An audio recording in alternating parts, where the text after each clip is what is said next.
Assalamualaikum dear students, hopefully you all will be fine and enjoying good health. Today we are going to discuss our chapter number 10 from biology first year book Kingdom Animalia. In this chapter we will discuss about Kingdom Animalia. It means कि इस chapter में हम animal से related उनका structure, उनके characteristics, उनकी body physiology, उनका habitat और वैरायटी ऑफ लाइफ जो है वो डिस्कस करेंगे। और किंगडम एनिमेलिया जो है ये डोमेन यूकेरिया से बिलोंग करता है। अब हमारे पास आता है कि डोमेन यूकेरिया क्या है। कहा जाता है कि तमाम ऑर्गेनिज़म्स जो हैं वो एक कॉमन एंसेस्टर से इवॉल्व हुए हैं। तो इस लिहाज से हमारे पास आती है डोमेन। डोमेन क्या होती है? डोमेन एक सबसे बड़ा जो है वो टैक्सा है, ग्रुपिंग है क्लासिफिकेशन का, जिसके अंदर सारे के सारे जो हैं वो kingdoms, phylum, classes, families, orders वगैरह आते हैं, जो आपने वैरायटी ऑफ लाइफ में डिस्कस किया था। कहा जाता है कि कॉमन एंसेस्टर से सारे के सारे जो हैं वो जानदार ओरिजिनेट हुए हैं, और उनमें से डोमेन यू बैक्टीरिया है। यू का मतलब ट्रू और बैक्टीरिया का मतलब आज के मॉडर्न ट्रू बैक्टीरिया, जो किंगडम प्रोकैरियोटा से बिलोंग करते हैं। और ये आपने किंगडम जो है ये चैप्टर नंबर 6 में डिस्कस किया है, जैसे बैसिलस, सीडोमोनास बैक्टीरिया, स्पायरोचीट्स वगैरह एट्सेट्रा। इसके बाद हमारे पास आता है डोमेन आर्किया। तो जितने भी एंशियंट बैक्टीरिया हैं, जो कदीम तरीन बैक्टीरिया हैं, वो डोमेन आर्किया के अंदर आते हैं। और इसके बाद हमारे पास आता है domain Eukarya. You means true और कैरिया मीन्स कैरियोट्स, यानी कि इसके अंदर ट्रू मेम्ब्रेन बाउंडेड ऑर्गेनेल्स और ट्रू मेम्ब्रेन बाउंडेड न्यूक्लियस रखने वाले जानदार आते हैं, जैसे अमीबा, पैरामीशियम एट्सेट्रा। इसके बाद हमारे पास आती है ज़ूलॉजी की डेफिनेशन। तो ज़ूलॉजी क्या है? It's a Greek word, ancient Greek word है। ये दो लफ्ज़ों पे मुश्तमिल है। ज़ोयान जिसका मतलब होता है एनिमल, और लोगोस का मतलब to study, to get knowledge या अंडरस्टैंडिंग हासिल करना। इट मीन्स के study of animals is called as zoology. अब इसमें जो वर्ड एनिमल है ये एक लैटिन वर्ड एनिमा से निकला है, जिसका मतलब होता है टू ब्रीथ और सोल, यानी सांस लेना या ऐसा जिसके अंदर कोई रूह हो, तो उसे हम क्या कहते हैं? एनिमल। टू किंगडम क्लासिफिकेशन के लिहाज से ऑर्गेनिज़म्स को दो हिस्सों में हम जो है वो कैटेगराइज़ करते हैं। एक है मेटाज़ोआन्स। मेटा मीन्स मैनी सेल, यानी मल्टी सेलुलर एनिमल्स आते हैं इसके अंदर, जैसे किंगडम प्लांट्स हैं, सारे एनिमल्स हैं, ये सारे मल्टी सेलुलर एनिमल्स के अंदर आते हैं।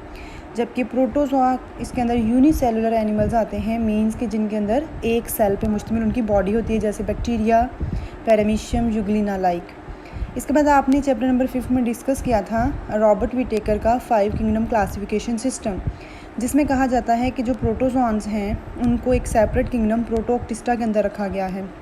अब आपने ये पढ़ा था कि प्रोटोज़ोआन्स, ये प्रोटिस्ट क्या होते हैं, यानी ऐसे जानदार होते हैं जो kingdom animalia, kingdom Plantae, kingdom fungi और किंगडम मोनेरा के जैसे नहीं होते, यानी उनसे मिलते जुलते भी होते हैं, उनकी खुसूसियात उनके जैसी भी होती हैं, उनसे डिफरेंट भी होती है। तो समझ नहीं आता उनको किस किंगडम में रखें, तो इस वजह से एक अलग से किंगडम बनाया गया, किंगडम प्रोटोक्टिस्टा, और उसके अंदर इनको हम स्टडी करते हैं। ये चैप्टर नंबर 7 में आपने डिस्कस किया था।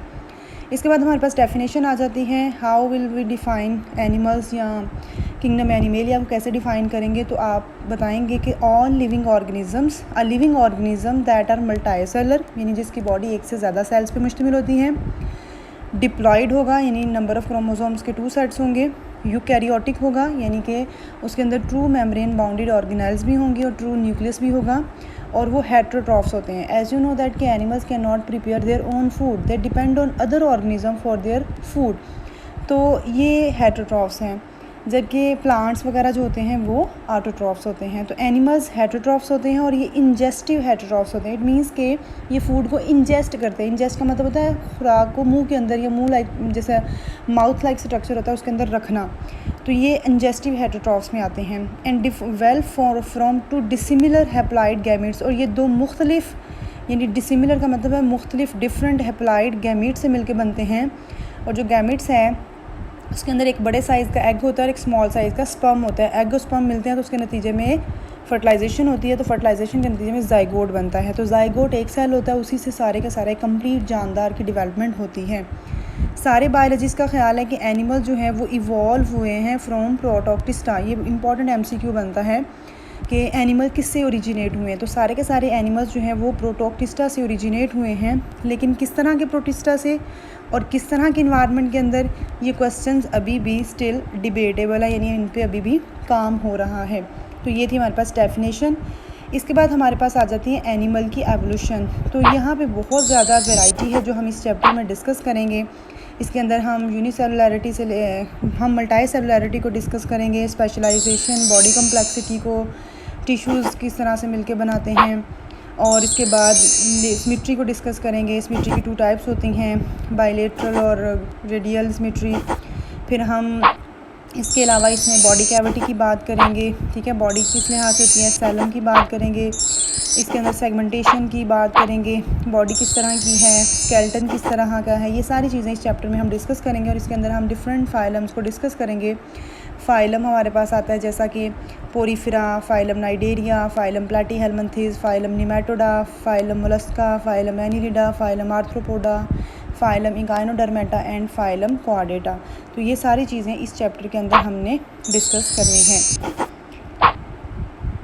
और इसके बाद नेक्स्ट हमारे पास एक छोटा सा टॉपिक है कि जो मल्टी सेलुलैरिटी है, इसके अंदर थोड़ी सी डेवलपमेंट होती है कम्प्लेक्सिटी की, यानी पेचीदगी है। ये जानदार इतने सादा तरीन नहीं हैं।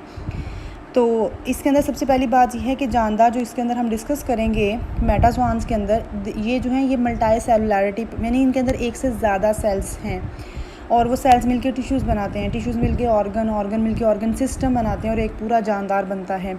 इसके अलावा इनके अंदर कम्प्लेक्स जंक्शंस होते हैं, यानी कि जो सेल्स हैं, टिश्यूज़ हैं, ऑर्गन्स हैं, ये मिलके कम्प्लेक्स जंक्शंस बनाते हैं और वो डिफरेंट बॉडी के फंक्शंस परफॉर्म करते हैं। इसके अलावा यहाँ पे कंट्रोल ऑफ कम्युनिकेशन है, यानी यहाँ पे बड़ा अच्छे तरीके से मैनेज किया जाता है इंफॉर्मेशन को, स्टिमुलस को रिसीव किया जाता है और उसका आंसर किया जाता है। यहाँ पे नर्वस सिस्टम की बात होगी, यहाँ पे एंडोक्राइन सिस्टम की बात होगी। इसके अलावा मटेरियल जो है एक सेल से दूसरे सेल, या एक सेल से एक सेल के अंदर, या सेल से डिफरेंट, या एक हिस्से से दूसरे हिस्से तक किस तरह से ट्रांसपोर्ट किया जाता है, किस तरह से फ़्लो ऑफ मटेरियल होता है, वो सारी चीज़ें इसके अंदर आती हैं। और ये बहुत डाइवर्स ग्रुप है, यानी इसके अंदर किंगडम एनिमेलिया के अंदर आपको एक यूनिसेलुलर प्रोटिस्टा से लेके मल्टी सेलुलर बैकबोन रखने वाले, वर्टिब्रल कॉलम रखने वाले इंतहाई कम्प्लेक्स एनिमल्स, क्वाड्रेट्स तक इसमें हम डिस्कस करेंगे। तो जो किंगडम एनिमेलिया है, इसके आगे 2 सब किंगडम्स हम डिस्कस करेंगे। एक है पैराज़ोआ। पैराज़ोआ का मतलब है कि इसके अंदर टिश्यू लेवल ऑर्गेनाइजेशन नहीं होती। तो ये बेटा याद रखिएगा, बहुत इंपॉर्टेंट बात है कि इनके अंदर टिश्यू लेवल ऑर्गेनाइजेशन नहीं होती। जबकि यू मेटाज़ोआन, यानी यू का मतलब ट्रू और मेटा का मतलब मल्टी सेलुलैरिटी, यानी एक से ज़्यादा सेल्स हैं, टिश्यू लेवल ऑर्गेनाइजेशन है, तो ये उससे थोड़ा सा कम्प्लेक्स हैं। तो ये सारी चीज़ें इस चैप्टर में हम आगे चल कर डिस्कस करेंगे।